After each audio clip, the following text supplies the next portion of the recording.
Welcome back student. और आज हम करने लगे अपना नेक्स्ट चैप्टर जो कि मेरे पास ज्योमेट्रिकल ऑप्टिक्स। स्टूडेंट से पहले फिजिक्स क्लास 10 के मैंने सारे चैप्टर अपलोड कर दिया, प्लेलिस्ट में जाके देख सकते हो। और मैं इस चैप्टर को भी जल्द से जल्द कवर करने की कोशिश करूंगा और अच्छे से समझाने की कोशिश करूंगा।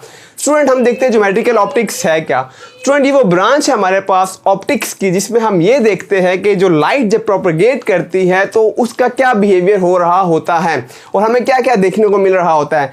मान लो इस वक्त मेरे पास ये लाइट ही है और जब यहाँ से एक मीडियम में जा रही होगी, जो मीडियम होगा वो लेंस होगा या फिर हमारे पास मिरर होगा, तो हमें क्या क्या देखने को मिलेगा, इमेज कहाँ पे फॉर्म होगा। इन चीज़ों को जो हम डिस्कस करते हैं वो किस में करेंगे, ज्योमेट्रिकल ऑप्टिक्स में करेंगे। Is it clear? डन। अब इस ज्योमेट्रिकल ऑप्टिक्स के हमारे पास 3 प्रिंसिपल है, लेकिन उससे पहले स्टूडेंट क्या आपने कभी सोचा है कि हमें चीज़ें कैसे दिखती हैं? क्या आपने सोचा है कि जो कैमरा, टेलीस्कोप है या ग्लासेस कैसे काम कर रही होती है, कैसे जो है रोशनी सबब बनता है हमारी बिनाई का? तो ये जितने भी हमारे सवाल हैं इन सब के जवाब हम तलाश करेंगे इसी चैप्टर में। Is it clear? ओके। अब हम देखते हैं हमारे पास 3 प्रिंसिपल है ज्योमेट्रिकल ऑप्टिक्स के। पहला प्रिंसिपल है स्टूडेंट हमारे पास रिफ्लेक्शन। स्टूडेंट रिफ्लेक्शन का मतलब ये होता है कि बाउंसिंग बैक हो जाना लाइट का, बाउंसिंग बैक हो जाना लाइट का। ठीक है। अब जो बाउंसिंग बैक का जो अमल होगा स्टूडेंट वो हम मिरर में ले रहे होते हैं। ठीक है।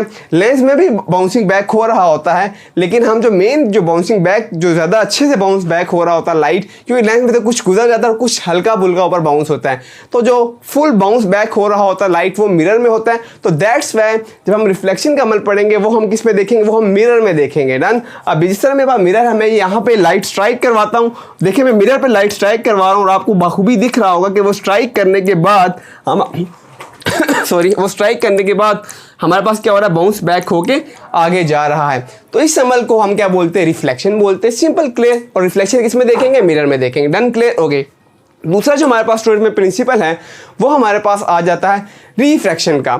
अब रिफ्रैक्शन में होता क्या है पहले इसको देखते हैं, फिर मैं आपको समझाता भी हूँ एक्सपेरिमेंट से भी। स्टूडेंट हमारे पास जो लाइट होती है, ये मेरे पास लाइट है और ये लाइट यहाँ से, ये एक मीडियम है जो कि ये मीडियम ग्लास है और जो ऊपर वाला मीडियम है ये एयर है। डन। तो लाइट एक मीडियम से आएगी, यहाँ पे स्ट्राइक करेगी, दूसरा मीडियम आ गया, क्योंकि ऊपर वाला जो मीडियम था वो एयर था, नीचे मीडियम हमारे पास ग्लास आ गया। और जब यहाँ पे स्ट्राइक करेगी तो होना तो ये चाहिए था कि जो लाइट है ये ऐसे सीधी चली जाती, लेकिन यहाँ पे सीधा नहीं जाएगा, लाइट थोड़ी सी बेंड हो जाएगी। और ये जो बेंडिंग ऑफ लाइट है इसी को हम बोलते हैं रिफ्रैक्शन। तो ये जो अमल होता है स्टूडेंट, ये हम मिरर में नहीं देखते, बल्कि ये जो अमल है ये हम लेंस में देखते हैं या किसी भी ट्रांसपेरेंट ग्लास में देख रहे होते हैं। आज हमारे पास महर काफ़ी अरसे बाद दोबारा एंट्री मारी है और हम देखते हैं जो ये काफ़ी भारी है। महर कह रहे थे कि कोई 1 किलो का ये हम ले आए गिलास, खैर हमें यही मिला है।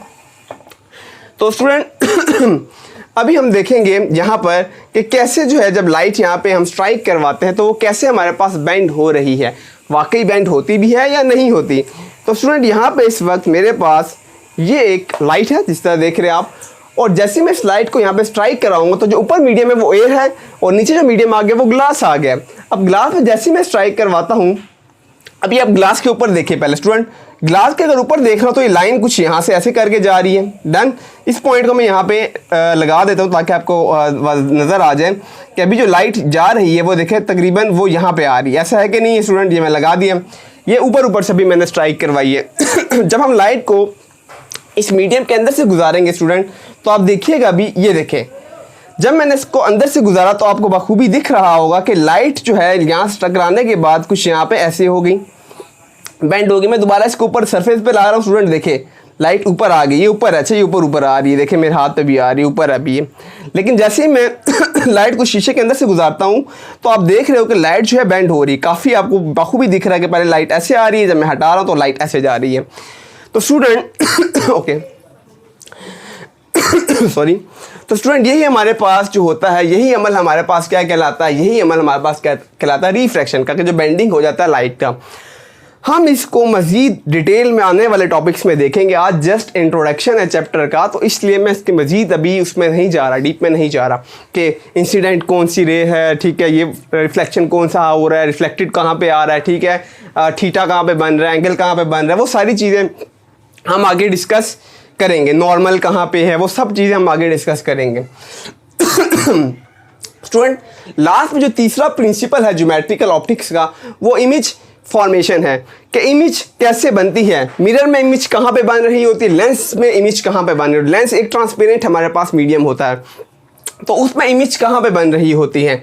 मान लो कि ये मेरे पास कोई भी इस वक्त मैं यहाँ पे कोई भी लेंस ले रहा हूँ, ठीक है, कनकेव हो कन्वेक्स है कोई भी है, हमने ये देखना चाहते हैं अगर ये मैं मिरर ले रहा हूँ तो इस पर जब हम एक लाइट स्ट्राइक करवाएंगे, हमने ये देखा ना कि लाइट को स्ट्राइक करवाएंगे मीडियम में, उसी चीज़ को हम पढ़ेंगे। वो किस पे पढ़ते हैं? ज्योमेट्रिकल ऑप्टिक्स में। तो अगर यहाँ से मैं कोई भी ऑब्जेक्ट रख के इसमें से लाइट को गुजारूंगा, अगर वो लाइट यहाँ पे टक्कर, जो इमेज की लाइट है यहाँ पे टक्कर के यहाँ पे अगर मैं कोई स्क्रीन रख दूँ स्टूडेंट और इमेज मुझे यहाँ पे फॉर्मेशन होने लग जाए कि यहाँ पे वो इमेज आ रही हो इस चीज़ की, अगर मैं यहाँ पे इसको ऐसे रख दूँ इस जगह पे और यहाँ पे लाइट टकरने के बाद वो जो इमेज है वो यहाँ पे हमें क्या हो जाए, दिखने को मिल जाए, और अगर वो स्क्रीन पे दिख रही है तो हम उस इमेज को नाम दे देते हैं कि वो जो इमेज होती है वो हमारे पास रियल इमेज होती है।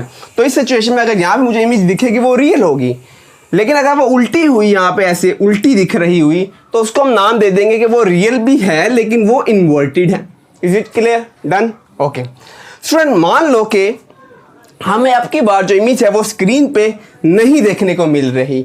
अगर हमें स्क्रीन पे देखने को नहीं मिल रही और हमें इमेज जो है बिहाइंड द मिरर दिख रही है, बिहाइंड द लेंस हमारे पास इमेज जो है पीछे करके आ रहा है, यहाँ करके आ रहा है, इस जगह पे आ रहा है, ठीक है, इस जगह पे, और जो इमेज है वो सीधा खड़ा है हमारे पास, कि जैसे ये था वैसे ही इमेज यहाँ पे इस तरह करके आ रहा है, तो इस चीज़ को हम बोलते हैं कि अगर इमेज बिहाइंड द हमारे पास मिरर आ रहा होता है, उस इमेज को हमने नाम दे दिया कि वो वर्चुअल इमेज होती है और वो इरेक्टेड कहलाती है। इसको इन्वर्टेड कहते हैं जो उल्टा होता है, और अगर सीधा खड़ा होता है तो उसको हम क्या बोलते हैं, वो इरेक्टेड है। अगर इसको मैं ऐसे कर दूंगा तो ये रियल होगा क्योंकि स्क्रीन पे आया है और ये इस वक्त इरेक्टेड भी है, लेकिन अगर मैं इसको ऐसे कर दूंगा तो मैं कहूँगा कि इस वक्त ये मेरे पास रियल इमेज है लेकिन ये इन्वर्टेड है, उलट है। Is it clear? डन?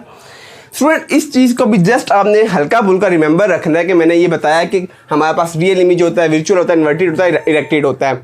इस चीज़ को हम पढ़ेंगे भी आगे बहुत डिटेल में, तो मैं सिर्फ आपको बताना ये चाह रहा हूँ कि जो हमारे पास ज्योमेट्रिकल ऑप्टिक्स था वो 3 प्रिंसिपल पे था। पहला रिफ्लेक्शन भी देख लिया, रिफ्रैक्शन भी देख लिया, और थर्ड हमने इमेज फॉर्मेशन भी देख ली। इन्हीं तीनों चीज़ों को हम डिस्कस करेंगे। क्लियर? एक आखिर में हमारे पास सवाल बन जाता है जिसका जवाब मैं शुरू में दे दिया कि why is it important to study geometrical optics. तो इसका सिंपल हमारे पास आंसर ये था कि हम ये देख सके कि जो कैमरा है वो कैसे काम कर रहा है, टेलीस्कोप कैसे काम कर रहा है, हमारे पास माइक्रोस्कोप कैसे काम कर रहा है, इमेज हमारी आंख कैसे जो है जब लाइट लगती है तो हमें बिनाई जो है दिखती है, क्यों चीज़ें हमें दिख रही होती हैं, कैसे हम चीज़ों को देख रहे हैं। तो इन सब को स्टडी करने के लिए इंपॉर्टेंट है कि हम क्या करें, हम स्टडी करें किस चीज़ की, ज्योमेट्रिकल ऑप्टिक्स की। तो ये एक यूज़फुल अमल है जिसमें हम ये देख सकेंगे, इन अपने सब सवालों के जवाब जान सकेंगे। दैट्स वाई जो है ये इंपॉर्टेंट है कि हम स्टडी करें ज्योमेट्रिकल ऑप्टिक्स का। होपफुली स्टूडेंट आपको यहाँ तक समझ आ गया होगा। फिर भी कोई क्वेश्चन है तो कमेंट सेक्शन में आगे पूछे। मिलते हैं नेक्स्ट लेक्चर में, तब तक के लिए अल्लाह हाफिज़।